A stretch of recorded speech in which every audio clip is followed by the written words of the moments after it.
പിന്നെ വീട്ടമ്മമാർക്ക് മാത്രമല്ല, ജോലിക്കാർക്കും പറ്റിയതാണിത്. അവരും രാവിലെ തൊട്ട് വൈകുന്നേരം വരെ ഓഫീസിൽ പോയി വന്നിരുന്നു, വീട്ടിൽ വന്നിരുന്ന് ഇച്ചിരി പണി, ഭയങ്കര സ്ട്രെസ്സായിരിക്കും അവർക്ക്. അപ്പോൾ അവർക്കും പറ്റിയതാണ്. അവർക്കൊക്കെ പറ്റിയെന്ന് വെച്ച് കഴിഞ്ഞാൽ എന്നും നനയ്ക്കേണ്ടാത്ത ചെടികൾ, എന്നും രാവിലെയും വൈകിട്ടും വെള്ളം ഒഴിക്കേണ്ടാത്ത ചെടികൾ ഏതാണെന്ന് കണ്ടു വളർത്തണം. ഇപ്പോൾ അഗ്ലോണിമയൊക്കെ അങ്ങനെയാണത്.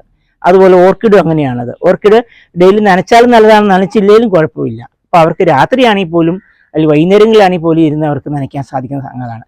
അതും ഒത്തിരി നല്ലതാണ്. ഒത്തിരി ചെടികളുണ്ട്, ഡെയിലി നനയ്ക്കേണ്ടാത്ത ചെടികൾ ഒത്തിരി ഉണ്ട് നമ്മുടെ കയ്യിൽ. അത് വളർത്തി അവർക്ക് മാനസിക ഉല്ലാസത്തിനും അവരുടെ ആ റിലാക്സേഷനും നല്ലതാണത്. പിന്നെ വരുമാനത്തിനും എപ്പോഴും ജോലിയുള്ളവർക്ക് അവർ ഓഫീസുകളിലൊക്കെ പോയി കഴിഞ്ഞാൽ അങ്ങോട്ടും ഇങ്ങോട്ടും എക്സ്ചേഞ്ച് ചെയ്യാം. ഓഫീസിലുള്ള മറ്റുള്ളവർക്ക് ഇത് സെയിൽ ചെയ്യാൻ പറ്റും. എല്ലാവരും ഫ്രീ ചോദിക്കുമ്പോൾ പറയണം, ഞാൻ അങ്ങനെ അധ്വാനിച്ചുണ്ടാക്കിയതാണ്, ഞാൻ കാശ് കൊടുത്ത് വാങ്ങിച്ചതാണ്, അപ്പോൾ ഒരു ചെറിയൊരു പോർഷൻ വരുമാനം എന്ന് പറയുക. കാരണം പുറത്ത് ഒരു നഴ്സറി പോയി വാങ്ങിക്കുന്നേക്കാൾ വില കുറച്ച് അവർക്ക് തമ്മിൽ എക്സ്ചേഞ്ച് ചെയ്യാൻ പറ്റും. അതൊരു